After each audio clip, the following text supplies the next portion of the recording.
Finally, we have seen the first win of an African side at this year's FIFA Club World Cup.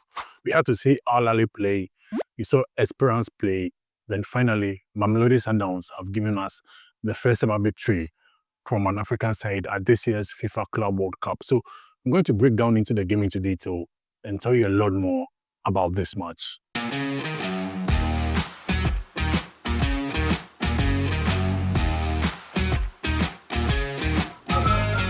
I don't know what I'm doing. All right, welcome back. So my name is Dennis Seram, our African football here. As always, do like the video and keep watching because I have a lot in forward for you. So let me just say my first words is that I was really impressed with how this game started. It started with Sundowns getting the first chance of the game. And about less than a minute later, Ulsan also got a chance of their own to score. So I think in the opening 3 minutes, we could have seen the game being 1-1, and it was so good. But what I picked from the very early minutes of the game was that you would realize that Ulsan did their homework very well on the Sundowns team, especially analyzing that CAF Champions League final game they played, the second leg, because you realize that in the first 5 minutes, Ulsan created 2 chances, and all those 2 chances came as a result of overloading the left-hand side of Sundowns' defense, which is the right-hand side of the Ulsan attack. So that was when they attacked from in the first 6 minutes to get their goals. And if you go and check the footage of the Champions League final, that's where a lot of the Pyramids attack came from, when Fiston Mayele was dropping to the left-hand side of Sundowns' defense and then creating chances and then being a threat from there. So for the first 6 minutes, that was the approach from Ulsan. But for Sundowns, it feels like a deja vu, especially in the very opening minutes, because they controlled possession. But then when they got into the final third, they were most of the time very clueless.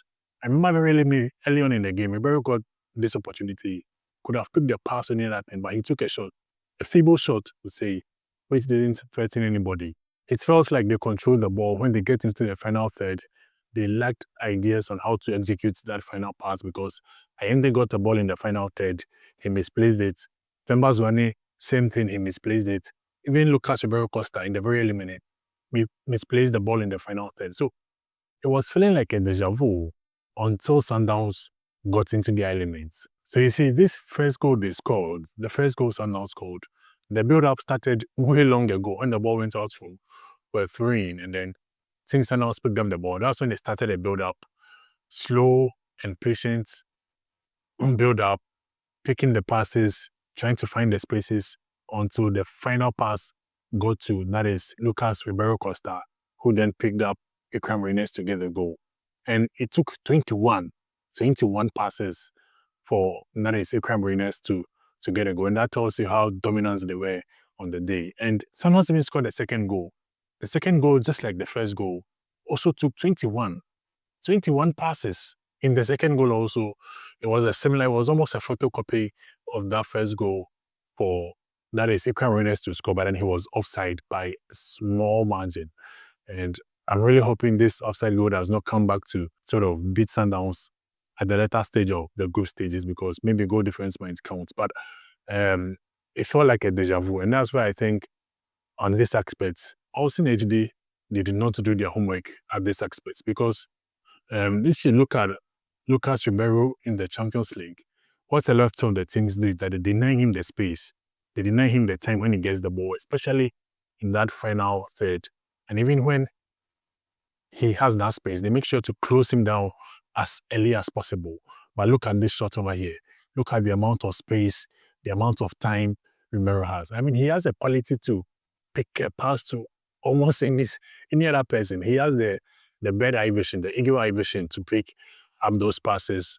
And he has the quality to also take up players. So you don't allow a player of such touch space. And I think that's where maybe Ulsan HD did not really get to sort of understand that bit well, because, you know, the advantage of playing a competition like this is that not everybody will really understand their opponents, their threats, which players poses the most threats, the kind of threats they pose. I mean, you could get a few, but then unless you start to play, that's when you get to understand, because it happened this time, it happened the second time, which was the offside goal. Even in the second half, it happened again.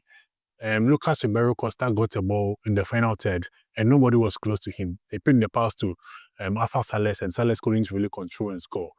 So essentially, 3 times the same routine, which beats them, I think, at this level, at this stage, they really had it wrong at that point. That's for Ulsan HD.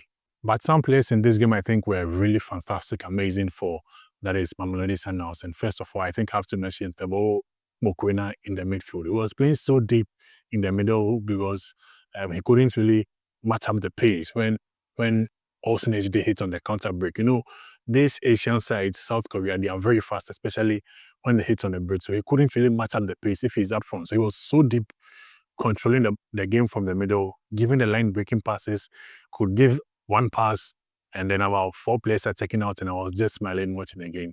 So impressive, his control, deep line playmaker, sorry, on the day. I was so impressed with.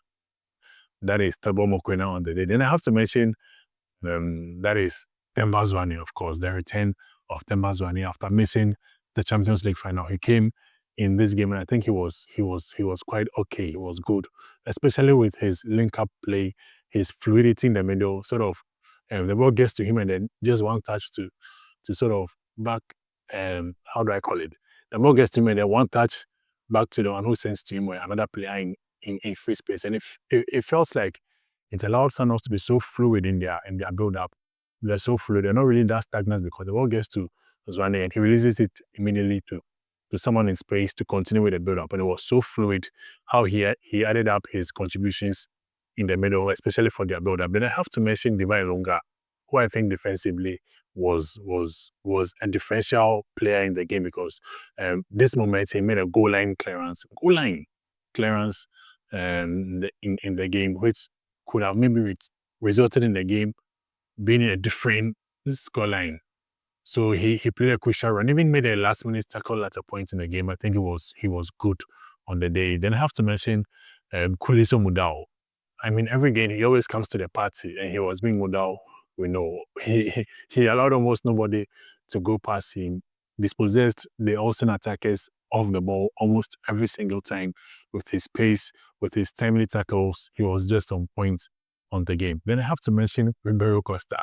I mean, I think he was my man of the match on the day because he created three assists, literally, because Reina scored 3 goals, 2 was disallowed, and all the 3 goals were created by Ribeiro Costa, the man who sort of took the game on his shoulders and decided the game. You realize that Sundowns will be pinging the ball around. They ping the ball around, slow build-up. Once the ball gets to Ribeiro Costa, then the intensity of the ball changes because he adds a different sort of idea, a different ideology to their play, and then initiates that one last final attack. And I think he was really a big differential part of the game. Then, of course, the man, Ikram Reines, who scored the goal for Sundowns. And I love how he always loved to sort of run into space. I mean, when you're playing against an opponent who gives you the space to run into, then the perfect man has always been Ikram Reines. And he showed it today.